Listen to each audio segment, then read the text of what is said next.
Hello and welcome to another class of Government and Politics. I am Muhammad Tahmidul Islam, lecturer, Department of Law, World University of Bangladesh. And today we're going to talk about types of government part 3, dictatorship, military government, and democracy. So first, let's talk about dictatorship. Dictatorship is the absolute control of a country by a single person or a group without any constitutional limit. So what is the characteristic of dictatorship is that it is ruled by one person or one group, and in the dictatorship, there is no constitutional limit or there is no legal limit to what kind of rule a dictator can promulgate. In the Roman Republic, if a state fell into crisis, a temporary magistrate was assigned to deal with the issue by empowering him with extraordinary powers. Their title was dictator in Latin. So, from that Latin term, we have found the New English word dictator. Dictators remain in power through fear and coercion.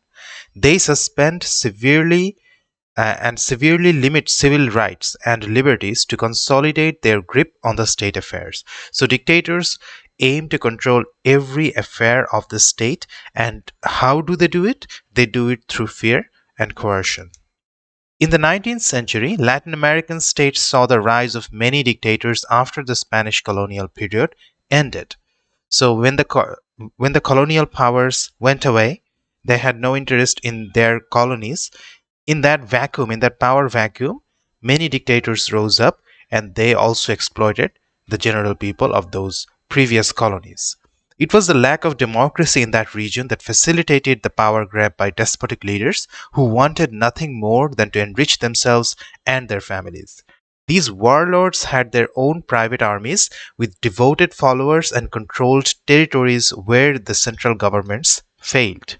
Antonio Lopez de Santa Anna in Mexico and Juan Manuel de Rojas in Argentina are examples of such leaders. So these leaders, these despotic political figures, they had one goal in their mind, which was to enrich themselves and their family members. And how did they do it? They gathered followers, they gathered people who are devoted to them and who actually wanted more riches to exploit, just like their ancestral colonial powers. So they got the lesson from from the colonial powers, and they employed that lesson to exploit the natural resources and the human capital from their own country. In many Asian and African states, dictators seized the opportunity to grow in power after World War II as the colonial governments were in a hurry to transfer power without any concern to the well being of the people they previously ruled over. So, after the World War II, we have seen that many colonial powers actually lifted their grip over those states because Europe was devastated and European countries and their governments were more mainly focused on their own well-being. They could not simply control those colonies, so they had to get away from that. So when they were in a hurry to get back into their own countries, they actually left the country in such a state that there was no democracy, there was no political institution, there was no political system that would facilitate the people to to create their own rules, to create or to establish a democratic rule in that country. So, in that power vacuum, in that area which was left alone, bad people, especially the dictators, came over and they controlled everything. Dictatorship often begins with the misuse of emergency power of the government. Duly elected heads of the states have become dictatorial leader by utilizing the emergency provisions of the constitution. So it happens a lot of time that when a president is elected in a country, that president thinks that yes, I have the most power in the country, so now how can I elongate it, how can I make it so that I am the president for life. So how do they do it? They create an emergency situation and invoke the emergency provision of the constitution, and by that they actually get hold of the power. get a hold of the power and control the country with an iron fist. Germany's Adolf Hitler and Italy's Benito Mussolini came into power through national election but became fascist dictators by proclaiming emergency provisions. So, Adolf Hitler, if we know the history, we know that he was Germany's elected prime minister, elected official actually. He was elected in the position of power by the people of Germany. But after the election, he invoked the emergency provision of their constitution and then grabbed the power just like any other fascist dictators. So now we have talked about dictatorship. Let's go to military government. So, military government is when the function of the government is run by the military, it is called a military government. So, a government which is controlled by the military is generally called a military government. Military governments can be an occupying force or it can be an emergency situation when the state military takes control of the government. So it can be both ways. Like if a country occupies another country and then establishes a military government there, it can be called as a military government. Also, a country's own military force can take control of its own country's political system and then control that. So it is an internal military government.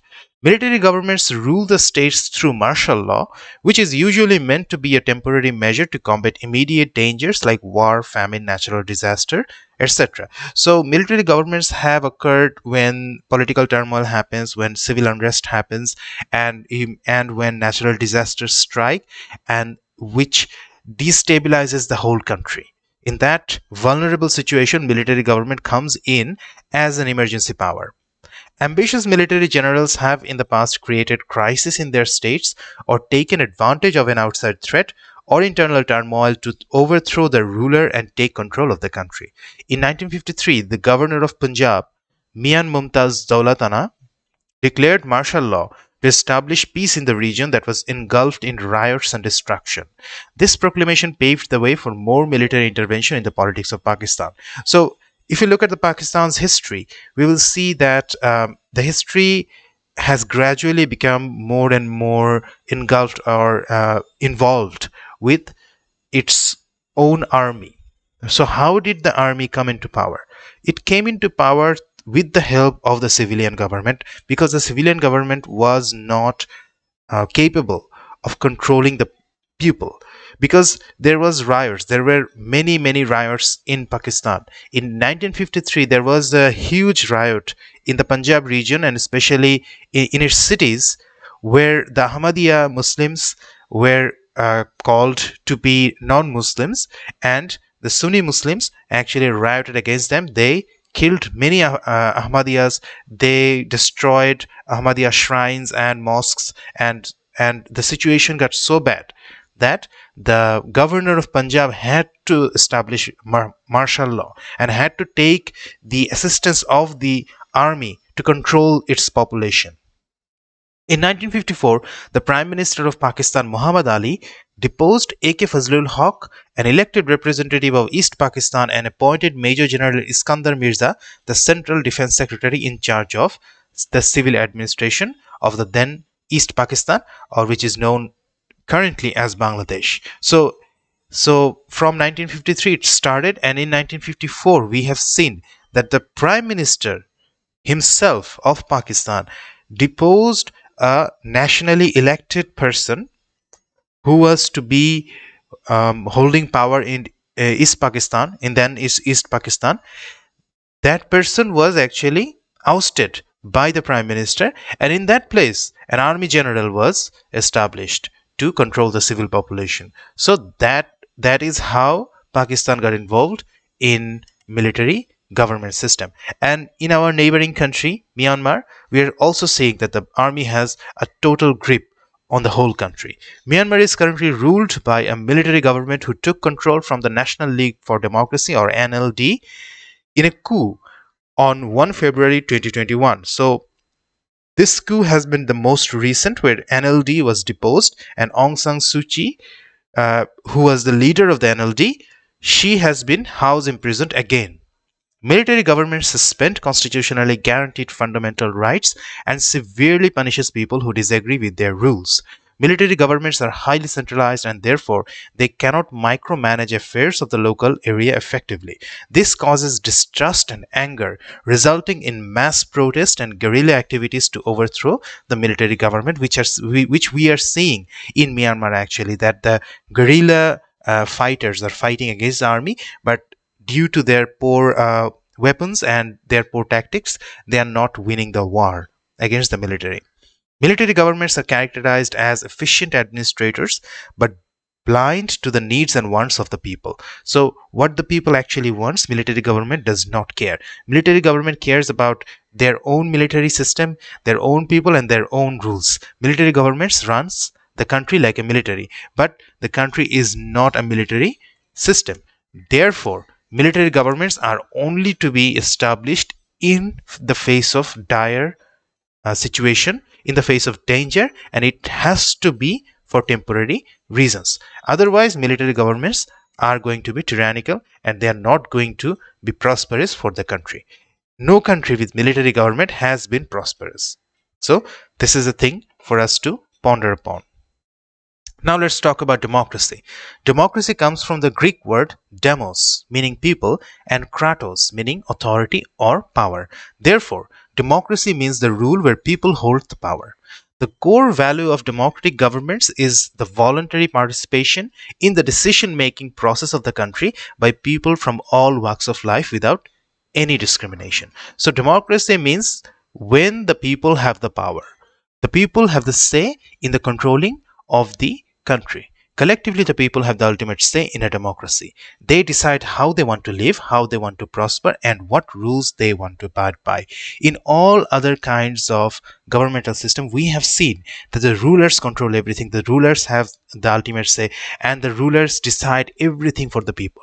But only in democracy, we are seeing that the people have the say on how they want to live their life, on how their country should run. So this is the basic element of democracy. In a democracy, general people, the people who are the most poor, also have the say in the controlling of the country, just like a rich person. There is no discrimination in a true democracy.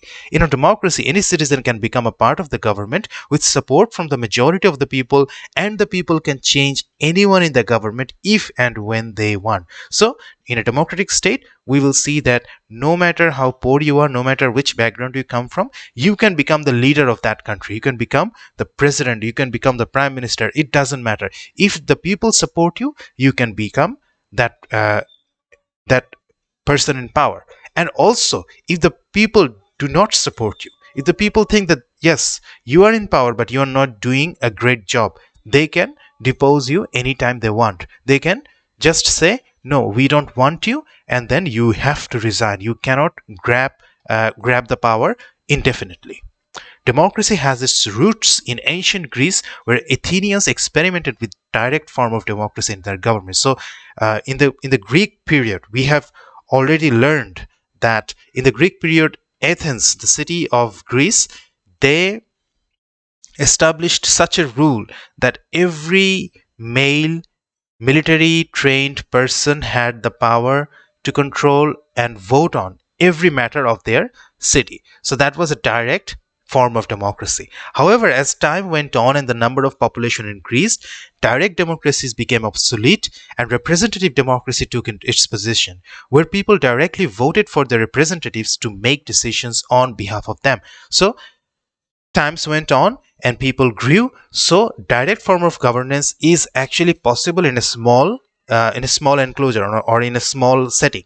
But when the setting becomes bigger, we have to elect from our local area our representative, who is going to go into the national parliament and then decide on the national matters. If we see that our representative is not doing a great job there, we will change that person and make another person our representative. It works like that. So it is not a direct form of democracy, it's an indirect form of democracy. Elections are necessary for democracies because mere elections are not indications of democracy. It is necessary. It is a fundamental part of democracy that there must be election, because without election, without voting, without persons saying that yes, I want this or that, there is no democracy. So democracy needs election. Without election, there is no democracy. But there are certain um, other types of government which actually creates the facade of election, but those are not free. Those are not fair. If the election is not free, if it is not fair, if it is not meaningful, if it does not have any impact on the well-being of the country, it is not a fair election and it is not a part of democracy.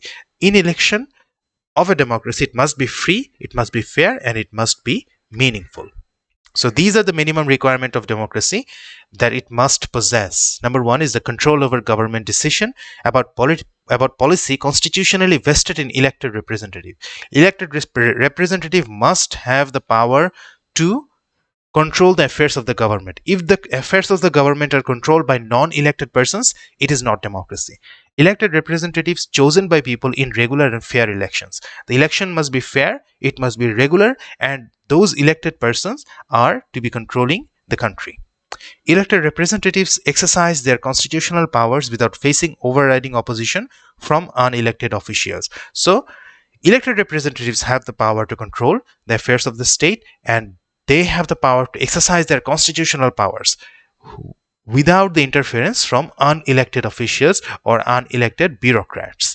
All adults have the right to vote in elections. So, in democracy, all adult persons must be capable of voting in those elections. If we discriminate against any other person, this will be not called a democracy.